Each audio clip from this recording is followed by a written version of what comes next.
Adolescence is a time of change. Okay, they're gonna be here in a second. A time to fight for independence. You okay, Susanna? With loyal friends. You can do this. The group had several plots or ideas on how to kill Andrew's parents. Most of them were ridiculous. Okay, all right, hurry up, they're coming. You better not miss, Susanna, I swear to God. The final one wasn't.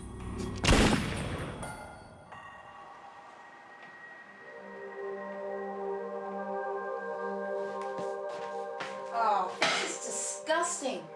No wonder we have cockroaches. You can't let it build up like this, Susanna.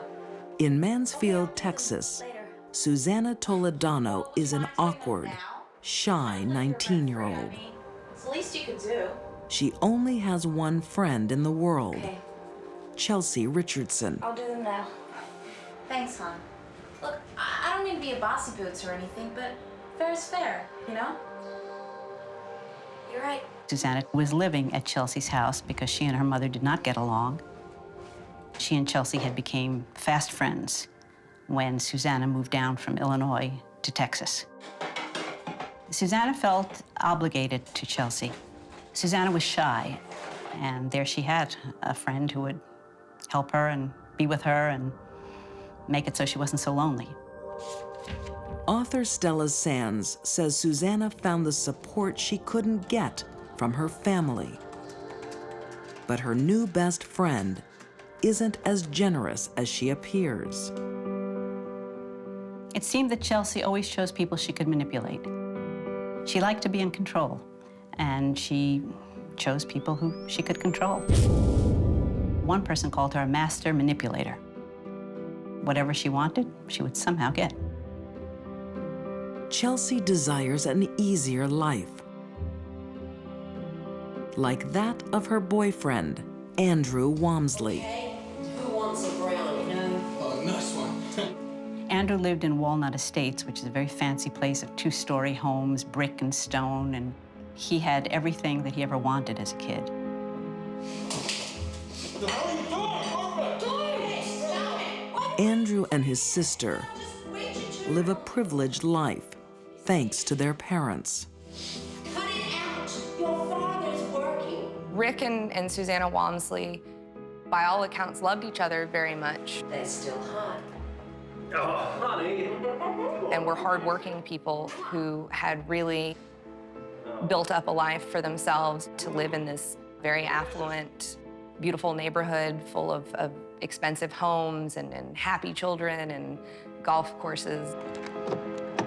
But as reporter Andrea Grimes discovered, the picture-perfect family was hiding secrets. They would take great care to put on a facade in public that said, you know, we're very happy and we all love each other. That was challenged often by the behavior of the children. Behind closed doors, Andrew is a violent young man. Do I need the videotape now? Go to the shop. I'm done with it. When Andrew became frustrated, he would throw things. Go get it! You want it? Yes, I want it! Have it!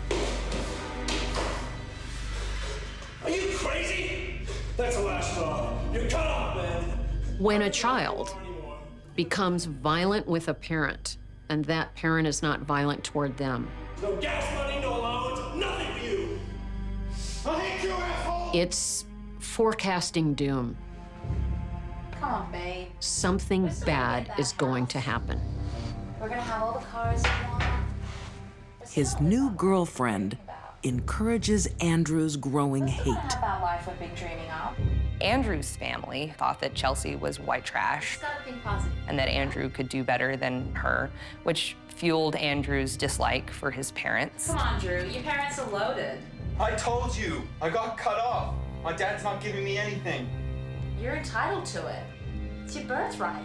Soon, the teenage lovers start thinking the unthinkable. Come on. Allegedly, Chelsea is the one who came up with the idea of saying, you know, Andrew, you don't like your parents very much anyway. and, you know, they probably would get a sizable inheritance. We're not gonna let them get away with this. Let's just fantasize for a while about what it would be like for them to just die. The idea is simple. Drew will inherit $1 million in life insurance and the valuable family home if his parents are dead.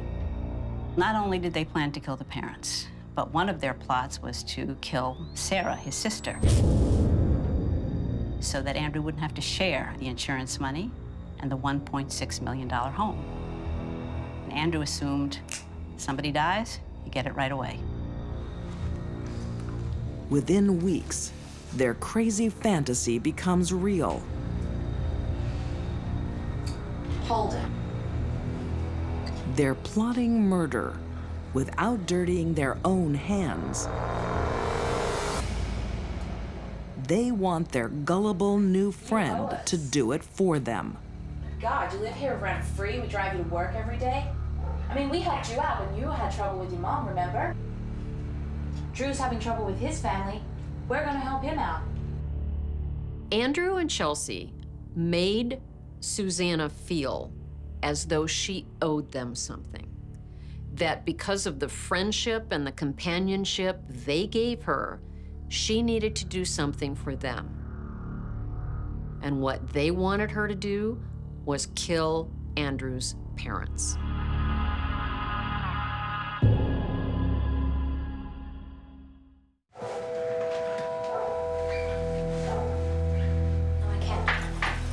Come on, Susanna. You're my best friend. I need you. Chelsea Richardson likes to get her own way.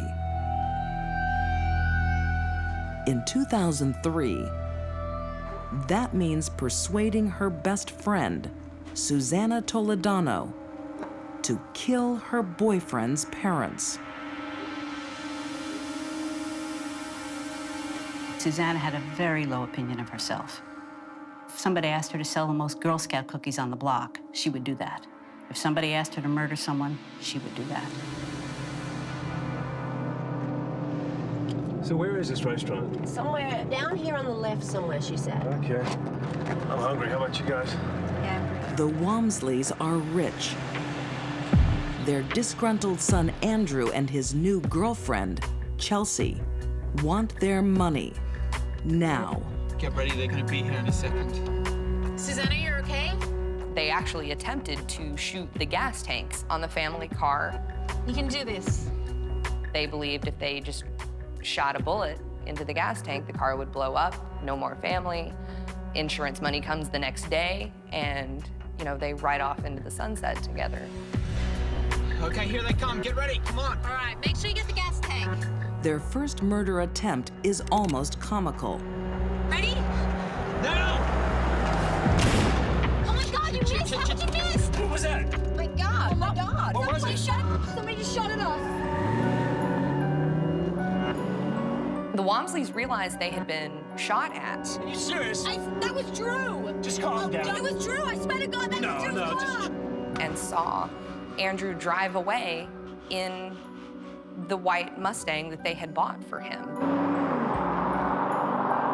Whether or not they knew this was Andrew in their hearts, or whether or not they chose to believe that it was not their son, life went on after this. They didn't press any charges. They didn't have the police investigate Andrew. Life just went on. It's a fatal mistake. The second murder attempt is chillingly direct. They went into the house, and Susanna was still scared. They tried to prop her up and say, you can do it, you can do it. And finally, Chelsea pushed her into the living room. She went in, she saw the mother lying on the couch asleep. She took the gun and shot her in the side of the head.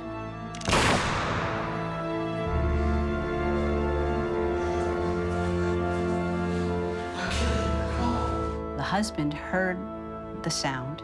He was in the bedroom. Who the hell are you? She shot at him several times.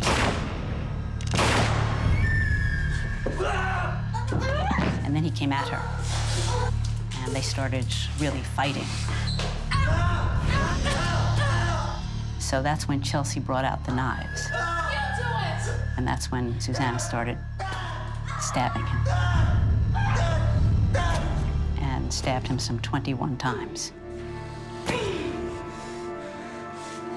Susanna! Go and save Andrew's mom! Now! The mother died immediately from a gunshot to the head.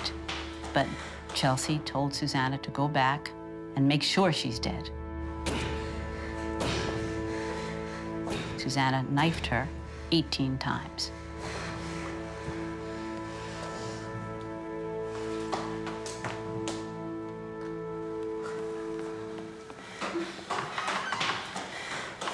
Parents don't often wish to think that their children can do them any harm. Probably from Mr. Walmsley's point of view, he had given his son everything he wanted. He had given him a lovely home and a car, and here was his own son murdering him. Nobody has come up with another motivation for this besides pure greed. Here are two wonderful people dead, and who gets what out of this? Well, money. That's all. Sarah Walmsley is lucky she isn't home. But she is deeply suspicious and files papers to block her brother's inheritance, accusing him of murdering their parents.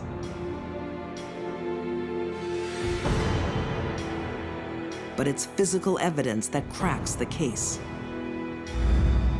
Rick Walmsley holds his killer's identity in his hand. In his hand were some hairs that they took for DNA testing. When the results came back, people were shocked. It was not Chelsea, it was not Andrew, but it was Chelsea's friend, Susanna's hairs. Facing a death sentence, Susanna gives up her friends. She flipped almost immediately and pointed the finger at Chelsea first and then Andrew.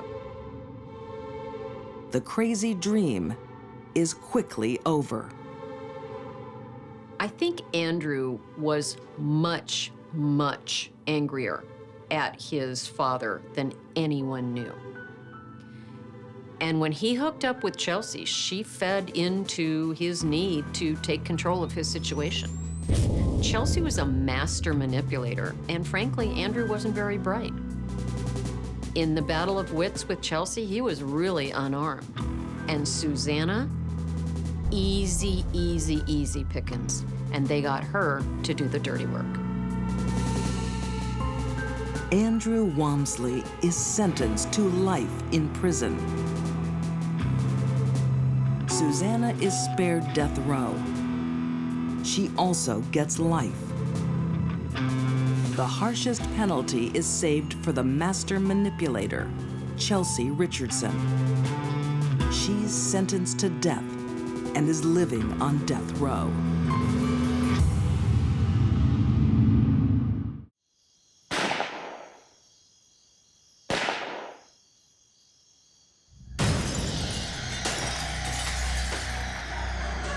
In the dead of night, a terrified wife makes a desperate plea for help. Someone's breaking into my house and he's fighting with my husband.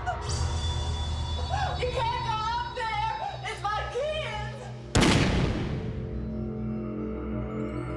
kids. This one fatal night, a thief becomes a killer.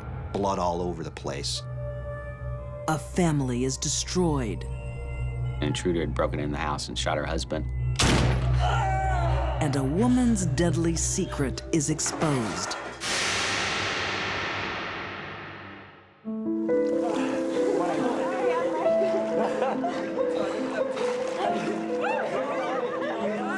In Alexandria, Kentucky, local beauty Amy Bosley is living the high life. After years of searching, she's finally found her Mr. Right. someone who could come into her life, give her what she wanted, and she didn't have to give much back. Oh, you're so proud of you. Amy Bosley married her husband for money. Everything he touched turned to gold. Bob Bosley runs a lucrative roofing business, and he's a pillar of the community. He would often donate his services to churches to install steeples. As a hard-working Christian man, Bob is proud that he provides everything his family could want. Ready? Smile. Am I blocking you? But he's gravely underestimating what it will take to satisfy his wife. Big house, big cars, money in the bank. And she really didn't have to work if she didn't want to, but that's not enough. That is not enough for her. She wants it all.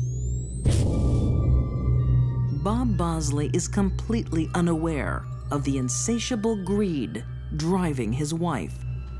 No matter how much he provides, Amy will always want more. That's narcissism. They believe they deserve more than what they've been given in life, and they're gonna take it.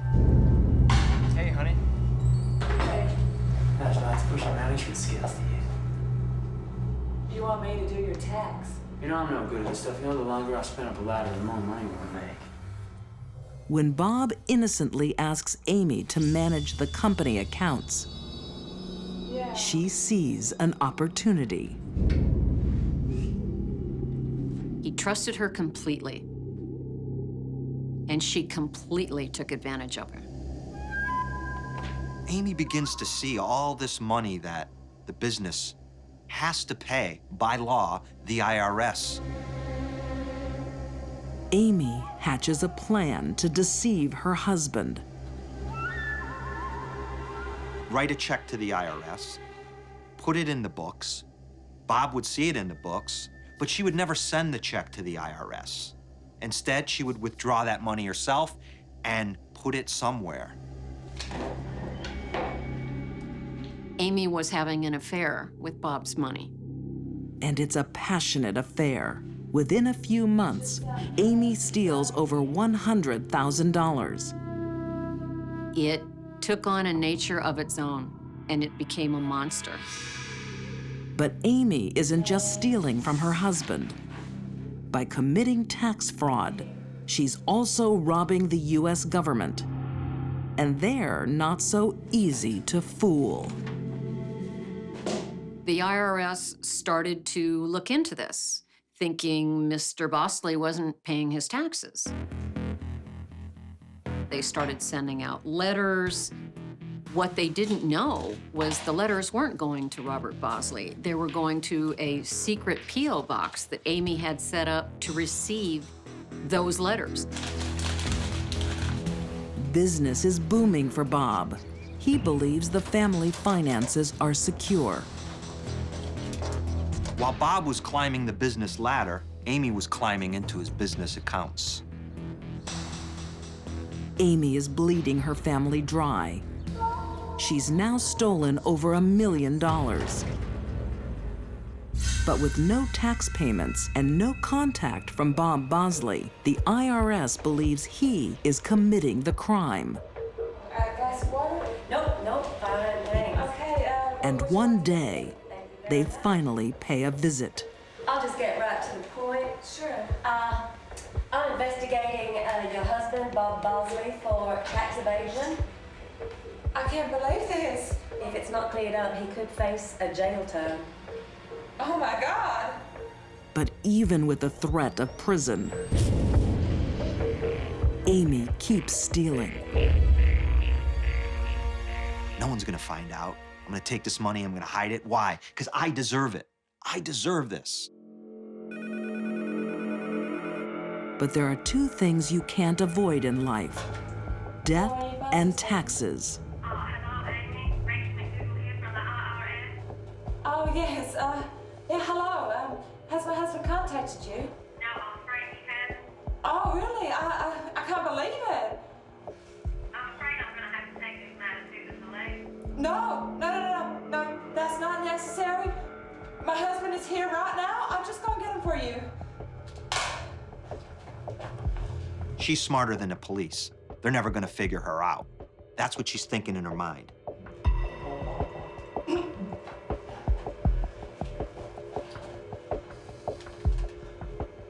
Hello, Bob Bosley speaking. How may I help you? She sounded like Kermit the Frog. Posing as her husband, Amy agrees to a meeting the following day. If Bob sat down with those IRS agents, he was going to become aware for the first time that almost $2 million in taxes had not been paid by Amy. That his wife, the mother of his children, was a thief. But there's no way Amy's going to let that meeting happen.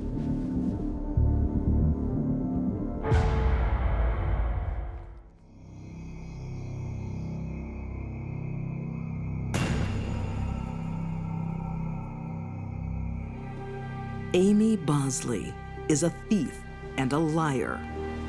She's defrauding the government and deceiving her unsuspecting husband.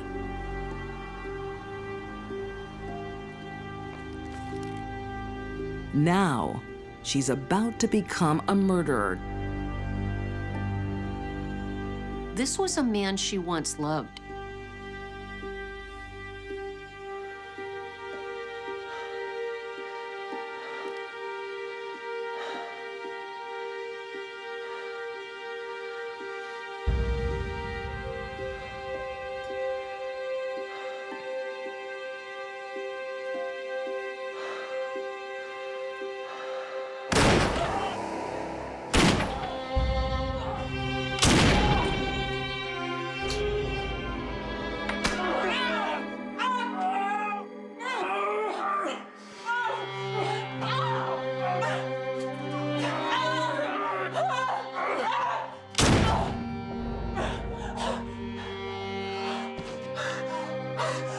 This was a war between these two that she won.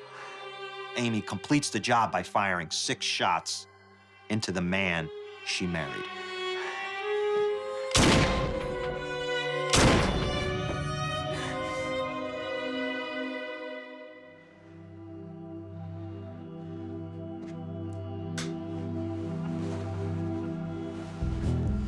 Two kids are obviously awake in the next room, scared, hugging their pillows, shaking.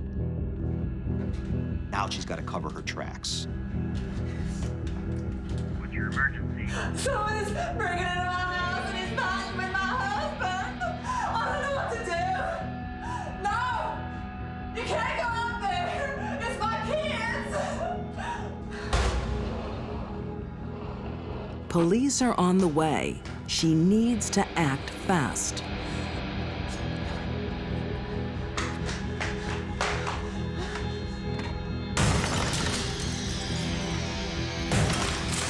She goes downstairs, she breaks the window from the outside.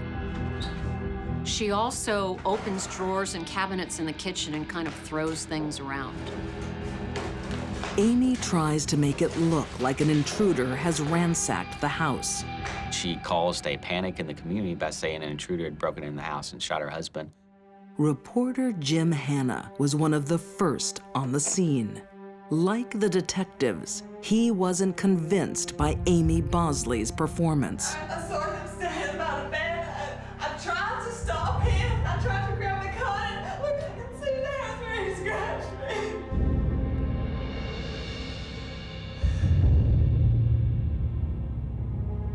Her story didn't add up from the beginning. There were no footprints from the home. No one saw anyone suspicious in the area, despite a massive search. Inside the house, things are looking very suspicious. It looked like a made-for-TV crime scene. The cabinets under the sink are open. There's nothing under a sink that is of any value to a thief. As cops begin to scour through the house, they find 2 bullet casings near Bob's body. They find more shell casings. Where? In the washing machine. Now, why would a thief leave shell casings in a washing machine? In the following days, investigators get a call from the IRS and learn about the $1.7 million Bob Bosley owes in unpaid taxes. So this now paints an entire other picture for the police. Motive. 1.7 million motives for Amy Bosley to shoot her husband. The case is mounting against Amy, but there's still not enough evidence to convict her of murder. I think the most shocking element of the crime was that this woman shot her husband with the children sleeping in the room next door.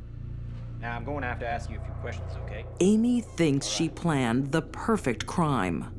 So tell me everything that happened.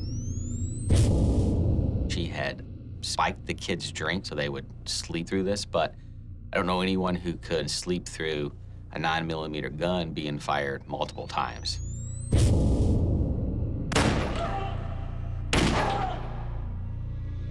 And the children didn't. And I heard this loud bang. What the children heard that night would bring the whole charade crashing down. Then I heard glass smashing and things being thrown around. You heard glass smashing after the shots? Yes. They were absolutely sure that they heard the window breaking downstairs after they heard the gunshots. Faced with this new evidence against her, Amy finally pleads guilty. Amy Bosley married her husband for money. And she killed him for the same reason. Amy is sentenced to 20 years, but she takes a secret with her. She refuses to reveal where the money is. If we just look ahead, maybe, you can see her in the middle of the night some night with a flashlight and a shovel all by herself, looking around, digging in that hole, coming up with that shoebox full of money, and just laughing all the way to the bank. Amy Bosley will be eligible for parole in 2020. Until then, her secret treasure lies waiting.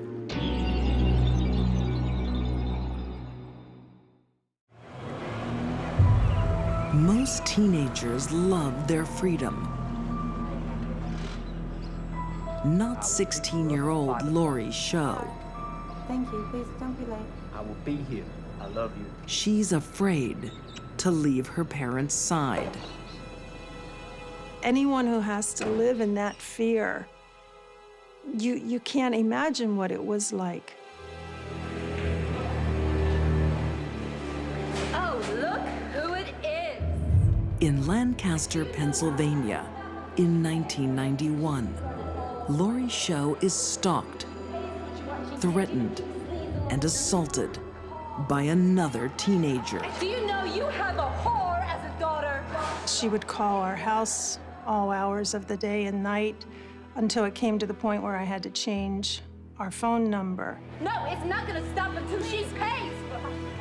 Lori's mom, Hazel, is also a target for Lisa Michelle Lambert.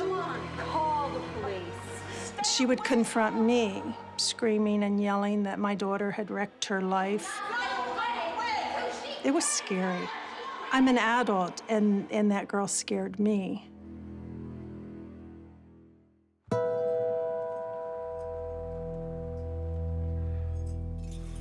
"19-year-old Lisa Michelle is lovesick for Lawrence Youngkin. She moves in with the 20-year-old roofer, but their relationship is anything but a fairy tale. That's exactly what I want. They fed off of each other. They were young, they were immature. Their fights got physical. Oh, you're hurting me. Their relationship was at times a very volatile one, and even a violent one where he did abuse her. It, It was on one of their early dates where he raped her. and she continued seeing him. I think that says more about her than it does about him. Into this unhealthy relationship, the younger 16-year-old Lori Show becomes an unwitting third party. Lori met them, and after knowing them for a short while, Michelle and Lawrence broke up. He was crying and upset. She felt sorry for him. So it's like, hey, let's go shopping. Thank you. I had a really great time. I had a great time too. Just something to get his mind off of Michelle so he wouldn't be moping around. And that was her downfall. Thank you. I had a really great time. I had an awesome time. I had a really good time. Lawrence date raped Lori. Please, I've got... What is your problem? No, I'm sorry. I have to go. You're not going anywhere. Get in the back. Get your hand off that and get in the back right now. Get in the back! Lisa Michelle found out that Lawrence had actually raped Lori. It made her even more angry, but not at Lawrence, at Lori, his rape victim. Just 1 week after the rape, Lisa Michelle goes back to her abusive partner with some interesting news. I'm pregnant. You're pregnant? Yeah. Well, let's drink to that. Even though Lawrence is pleased, it doesn't ease Lisa Michelle's anger. The fact that her man looked at another woman was more than she could handle. She had to destroy the source of her pain. You think you can steal my man, do you? Michelle, I don't know what you're talking about. Don't you dare lie to me. You know exactly what I'm talking about. Lori cried and pleaded, Michelle, just go away. I don't want Lawrence. You're gonna have a baby. Go get married, do whatever. Leave me alone. And she wouldn't have any of it. Nothing happened. Just watch yourself.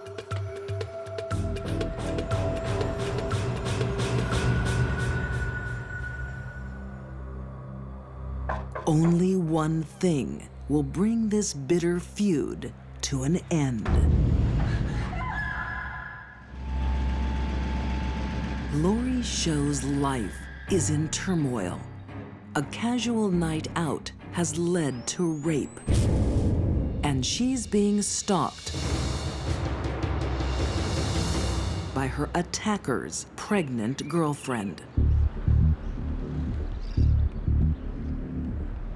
Her parents rarely leave her alone. Even in a public place, she is in danger. I don't want to be. I don't want to be alone. Get off me! Bitch, stop it, you! She beat Lori up in the parking lot at the mall. Hey, what you done to my baby? Yeah! Lori wouldn't defend herself because Michelle was pregnant and she was afraid of hurting the baby. Come on. At that point, we decided to press charges for simple assault, and maybe that would waken her up. It didn't help. It just continued. Lisa Michelle Lambert found out the police were going to arrest her. She said, well, I'll take care of Lori. And 2 days later, she did. That bitch is gonna pay. She's a filthy slut. Lisa Michelle recruits an accomplice, a gullible new girl in Lancaster, Tabitha Buck. What are you gonna do to her? I'm gonna cut her hair off so she looks like the whore that she is.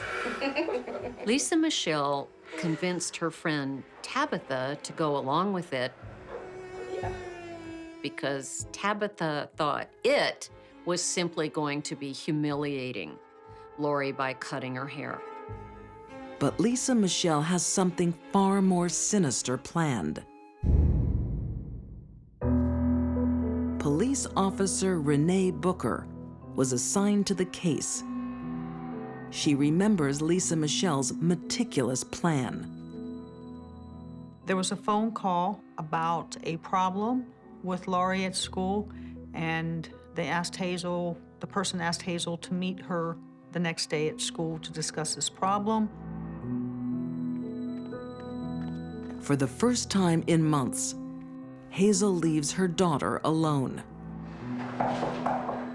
We didn't go anywhere without her being with someone because Michelle was that much of a threat.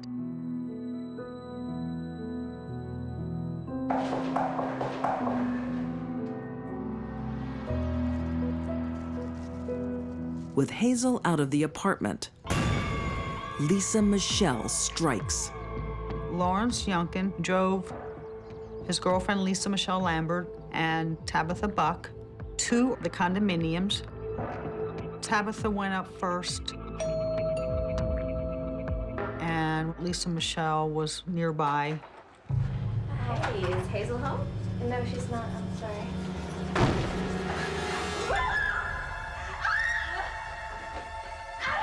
Get out of here, you crazy bitch! You're a paid bitch! Within seconds, it is obvious they are not there to cut hair. Lori ran to her bedroom. Help me! The suspects followed. Stop it, you have my baby! And Lori struggled. Tabitha Buck's participation was that she held down Lori's legs. Lori had numerous wounds on her body. Her lung was punctured, and her throat was slashed.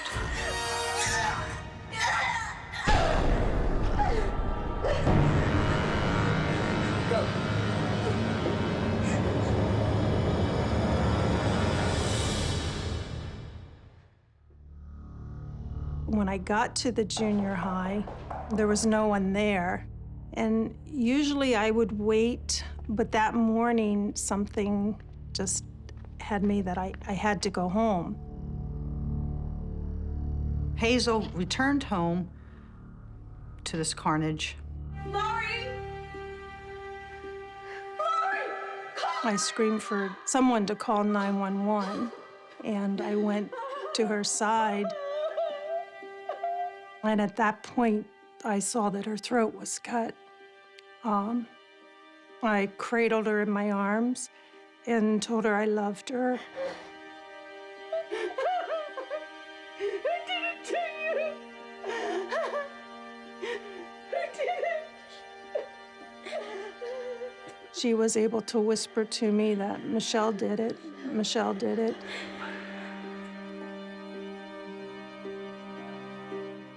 I can't even fathom what it must have been like for Hazel. Or begin to imagine what it must have been like for her, the horror. I'm sorry. All her attempts to protect her child have been futile. I told her I was so sorry that I left her, that it was a setup. She lured me out. Honey, I'm sorry. It was just unbelievable that I fell for that. But I didn't know the depths of evil.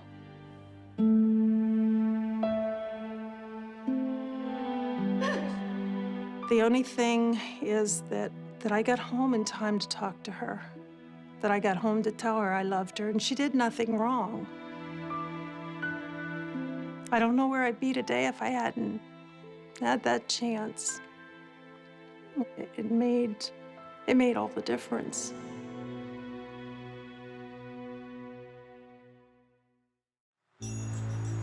Lori's deathbed testimony leads police straight to Lisa Michelle and her accomplices.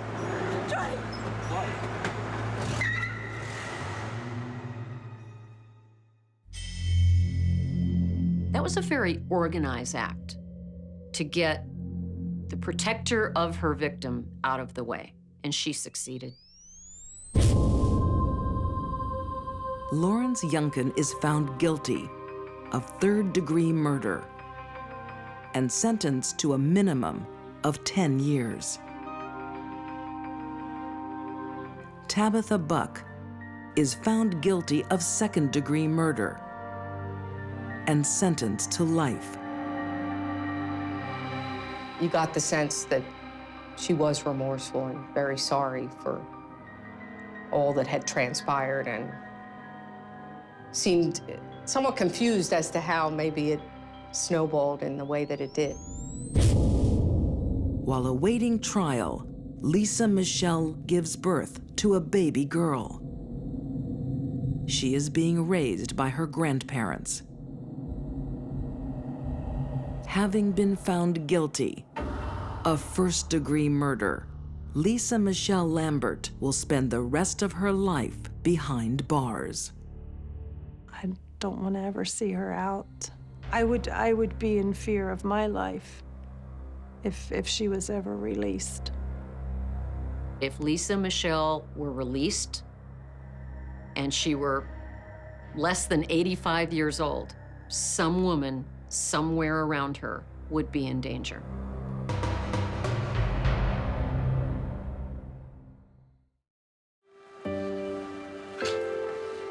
Few things match the intensity of first love. It was toxic and powerful. Innocence plus desire makes a potent mix. We're meant to be together, so no one can stop this. I frankly was scared because she was so young and she was capable of something like that.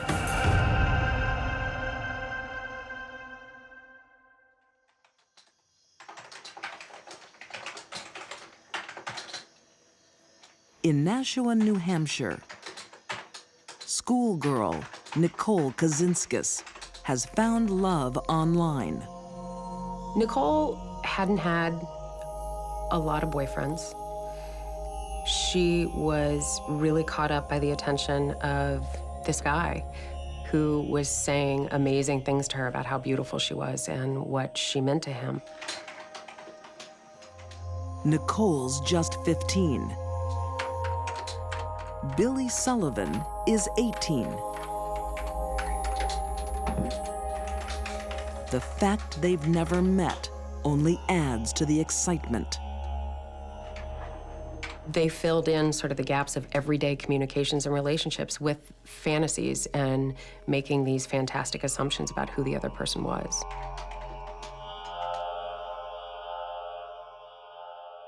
For Nicole, making friends in the real world isn't as easy. The straight-A student is an outsider, a target for bullies. Hey, Nicole, can I see your bracelets? They're really nice. There was one instance where a kid came up from behind, pulled her sweatpants down, and that day she wasn't wearing any underwear, so she was completely embarrassed to go back to school the next day.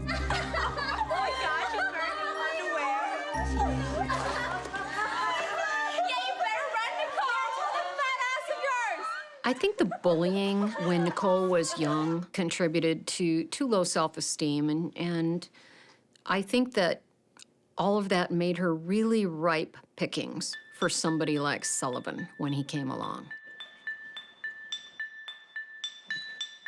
Nicole's best friend Hey, sweetie. has always been her mom, How was your day? Jean. Have something to show you? Nicole's dad left after a divorce, and they rarely spoke. Her relationship with Jean, her mother, could not have been any better growing up. Straight A's. Oh. You did that. They absolutely did everything together. They were inseparable. Straight A's. Oh. Nicole adored her mother. It was a very close bond, loving relationship. That is, until Billy Sullivan came into the picture. Relieved that Nicole's found a friend, Jean encourages the relationship, inviting Billy to spend the weekend, where the young couple steal intimate moments. I love you, Nicole. It's the first relationship she's ever had with a boy. It's everything she dreamed it would have been. It's the castle in the sky. It's the knight in shining armor has come to rescue her. Writer M. William Phelps says Billy filled a void in Nicole's young life. Her not having a father figure in her life, I think, really contributed to her being easily manipulated. It definitely contributed to it. When Nicole's parents divorced, she suffered some pretty profound feelings of abandonment, in that her father didn't have much to do with her anymore.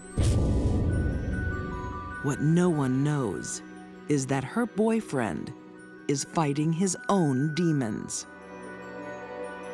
He did have mental health issues. He had been hospitalized a number of times. During high school, had some behavioral issues, anxiety, that kind of thing. So Billy's been on a plethora of different psychotic drugs for depression, for anger, for schizophrenia, for all sorts of psychological problems. Would you like some more water? Yeah, thanks. But Billy's stopped taking his medication. Well, you certainly polished that off quickly. Yeah, it was nice. He's unstable, ready to lash out. I suppose you don't usually have spread like that. One of the things that really angers Billy is when, Nicole's mom says to Billy, I'm glad I could provide you this dinner. I bet you don't get that much at home.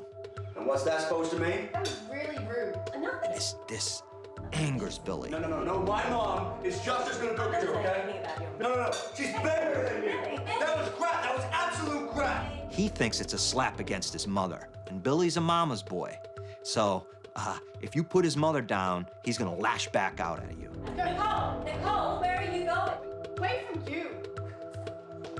Billy Sullivan starts driving a wedge between mother and daughter.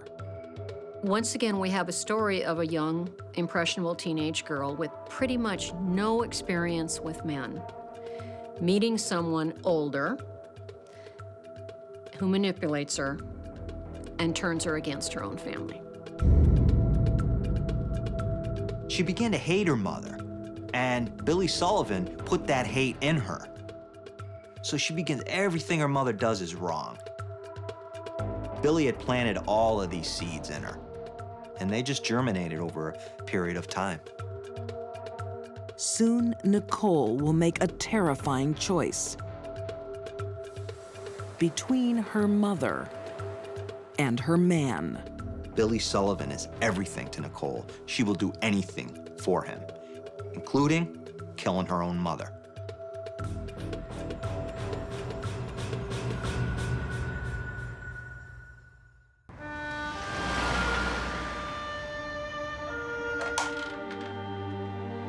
Most nights, 18-year-old Billy Sullivan talks to his girlfriend, Hey, babe, it's me. How you doing? 15-year-old Nicole Kazinskis. She's 21 months. We can get married. She's in love for the first time. I can't wait that long. I want to be with you now. They met online, got together for a face-to-face, and now they're inseparable. Nicole, will you get off that phone? Mom, I'm in the middle of a conversation. Nicole's mom, Jeannie, is worried this is more than puppy love. Get into bed. Tonight is a school night. Nicole's mother really didn't know what she was getting involved with. That just added fuel to this romantic fire that was burning on the internet. Now they had seen each other. Now they need to see each other all the time.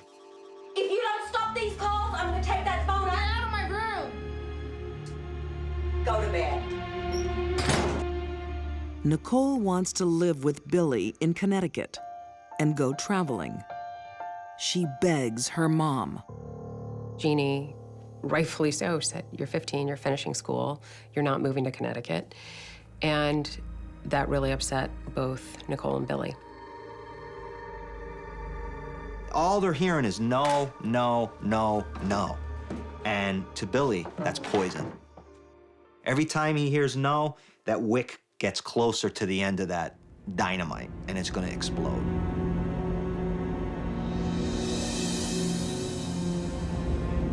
Their final plan is simple and brutal.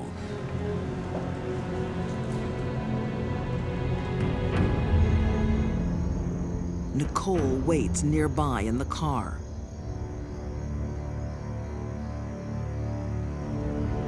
Nicole called him and asked him what was taking so long. Hello? Don't worry, it'll be done soon.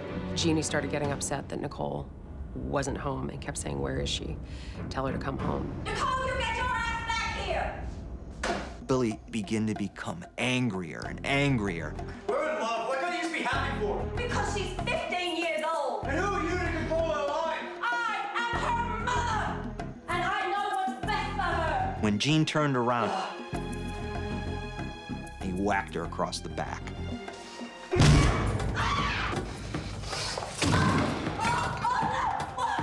It looks as if Jeannie tried to get out of the kitchen door. Billy started grabbing kitchen knives and attacking Jeannie with the steak knives from the steak block in the kitchen.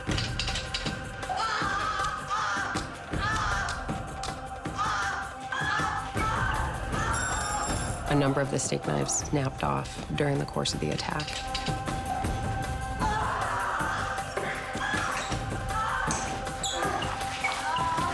Finally, Billy strikes the killer blow.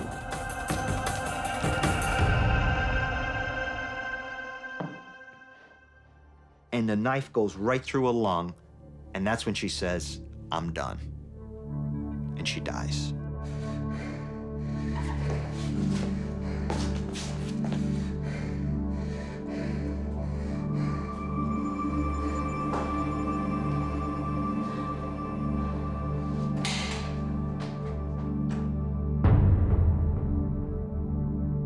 Jeannie Domenico was well-loved in the community, hard worker, really sort of a bright, energetic, sweet woman. She was trying to make her daughter happy.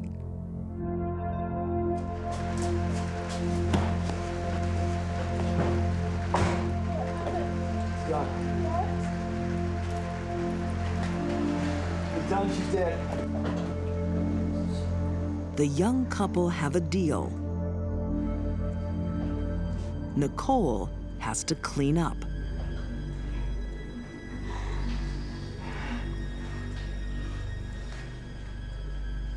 The fact that she could go in to clean up after Billy had killed her mother. She had to have hit her mother with the door. And then she had to have stepped over her body and clean up for her boyfriend.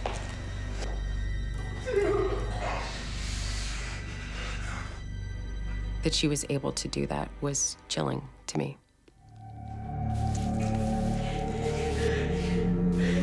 The most shocking part of this crime for me was that a 15-year-old girl who loved her mother turned into a cold-blooded killer.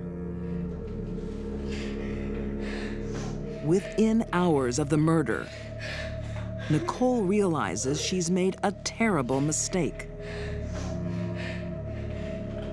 That fantasy of Billy Sullivan and driving off to the sunset together is gone. Reality now is set in. Oh my God, what happened? The freedom Nicole was willing to kill for lasts only as long as the first police interview. She didn't hold up very well under questioning by the police, and Billy threw her under the bus pretty quickly. she turned around and did the same to him.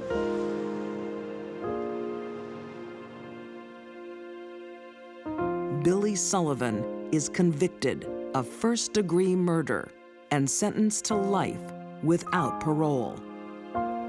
Nicole Kazinskis pleads guilty to second-degree murder. She's serving 40 years. Her childhood gone. Nicole is a girl who really never understood what she had and never appreciated what she had. Her life as a promising honor roll student at 15 years old with her mother who loved her very much, she lost her entire life. And for what?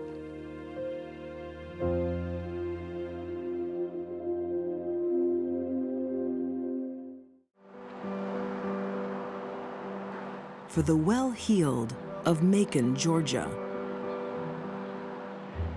there is only one place to lunch in 1947.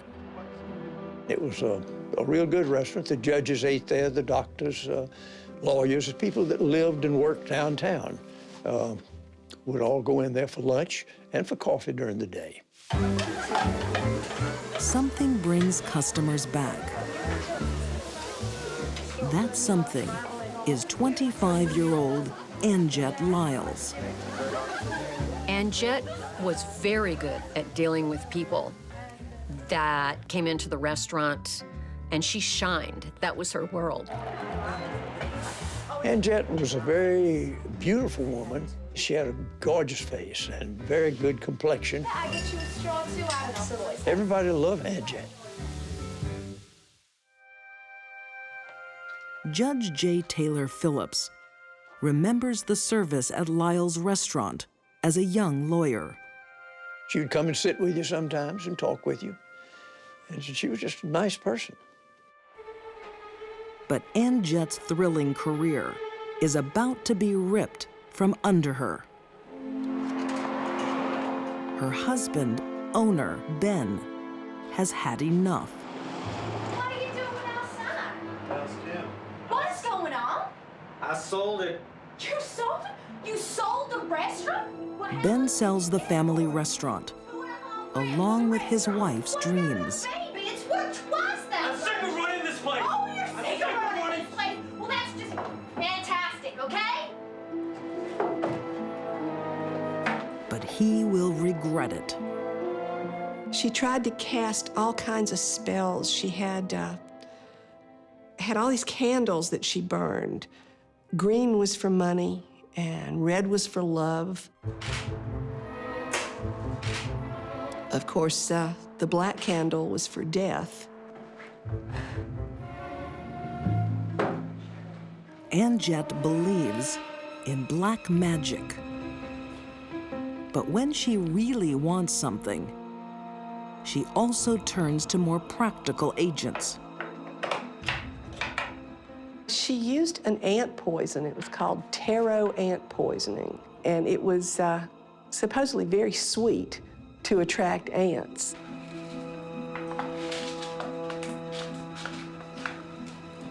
And a clever murderer can put it into any different type of food, and the victim may have no idea that they're ingesting it. Ben Lyles has been sick with rheumatic fever since his time in the service. But once he sells the restaurant, Ben rapidly deteriorates.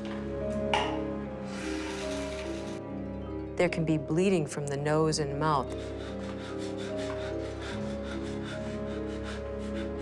swelling of the soft tissues around the eyes, weeping skin lesions, and there can be the onset of acute liver failure. Nobody could quite pinpoint it. Nobody could figure out what it was. Author Jacqueline Weldon has documented the painful death of Anjet's husband. A death doctors attribute to encephalitis. I think it was almost a committee decision to come up with a cause of death because they could not pinpoint anything else. Well, how y'all doing? Should you enjoy yourself? Thank you so much. That's fantastic. With a life insurance payout and the proceeds of her husband's sale, Anjette buys back her passion. I know. I love the walls too. It's under new management. Thank you very much. It became more popular than it had ever been. It was open for breakfast, lunch, and dinner. Hi there. I'm so glad you guys came. I could smell it throughout the street. I'll do this one. You take yourself a seat. Thank you.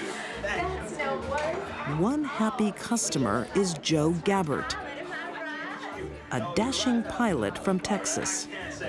Well, excuse me, Chef. Can I please just get 2 drinks? I'm gonna sit right down here. Okay, then. So, what's your name? My name's Anjette. As soon as he saw her, he was captivated by her. I just couldn't stop myself from coming in when I was outside. Oh, really? He told her that night he was going to marry her. I'm gonna marry you. Oh. He courted her very energetically. And in just a few months, she agreed to marry him. But Joe is flying into trouble. His new wife is not what she seems. Within months of walking down the aisle, Joe will be dead. Anjette is pretty much of a sociopath. She has no feelings of empathy or love for anyone.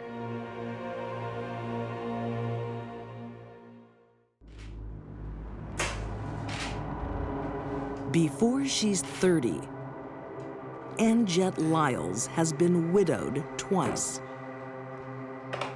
The secret to her misfortune: arsenic poison. First husband Ben dies shortly after selling the family restaurant. Second husband Joe dies of a mysterious illness after just 3 months of marriage. But instead of mourning, Anjette is thriving in her restaurant. She was not the grieving widow. She was laughing and talking to people, friendly like, you know, just like it was a big ball. It looks like Anjette has gotten away with murder twice. With another life insurance payout, she buys a new home. But then, a complication. And her mother-in-law announced that she'd move in with her. I don't think Anjette had planned on that. But Julia Lyles moved into the house with Anjette and her grandchildren. Well, thank you very much for a But Anjette finds a way to eliminate her problem so much money, and she doesn't have a will that's been made out to anybody. and make even more money. Anyway, the way to fix it. Anjette had discovered that her mother-in-law had a great deal of money in savings in a couple of banks in Atlanta, upwards of $40,000, $50,000. So the way to fix it is just if we get a lawyer to sign away on her will, leaving the money to me. Anjette was a money person. She was interested in money. So you just sign your name there. She tried to get me to witness a will of Miss Lyles. I can't sign this. Oh, you can't? You can't sign it? I can't sign this. I need to witness their signature here. And I wouldn't do it because it wasn't her signature. I could tell it was. I'd seen her signature before, and it just wasn't hers. Oh, okay then. Well, that's fine. That's Anjette is forging her mother-in-law's will because Julia Lyles doesn't have long to live. She would take her things like buttermilk and chicken pot pie, things that she would tell the staff were her favorites. A lot of people would comment and say, you know, I'm so impressed by Ann Jett. But it's a lethal devotion. Somewhere in Ann Jett's mind, she developed the idea that the best way to handle family problems was to simply get rid of them. Get rid of them by murder. Of all Ann Jett's poisonings, there will be one that trumps them all. That's really good luck. You should make a wish. Well, what is all this talking? Don't you have things to do, Mel? What are you looking at? Well, I don't care that you found a nickel. Nobody cares that you found a nickel. Her daughter simply became an accessory that she didn't want anymore. You're always talking and yelling and saying things, and nobody cares. I'm not sure she ever loved that child, really. She just acted ugly to that child every time I've ever seen her. Sit yourself down. I have just had about enough with you. Daughter Marcia will also die in an arsenic-induced nightmare. The child was having hallucinations. She saw bugs crawling on her. Ann Jett was standing in a corner laughing, as though she found it very amusing. But this murder changes everything. A young child, suddenly dead, makes no sense at all. The doctors at the time could find other explanations for the deaths of the two husbands, but Marcia was, to all appearances, a healthy child. Police demand an autopsy. And within a very short time, the results came back, and Marcia had died of arsenic poisoning. They exhumed Ben Lyle's body, and they exhumed Julia Lyle's body, and again found traces of arsenic in both of those bodies. Ann Jett's secrets are finally revealed. Far from the vivacious host with a run of bad luck, she's a serial killer with no mercy. People just could not believe that this woman that they thought they knew so well and liked so much could have done this.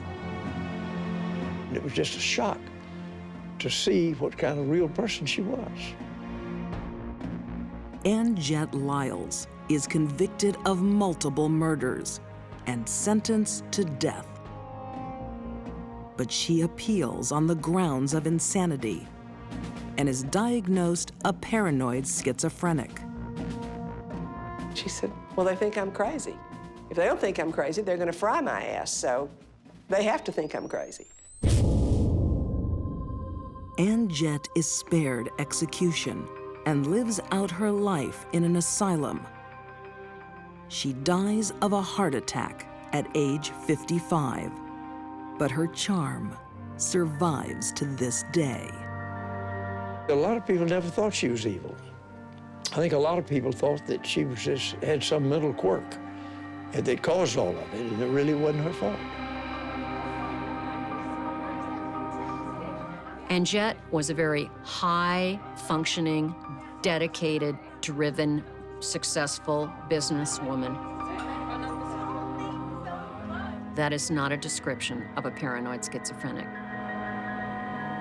Ann Jett was crazy, like a fox.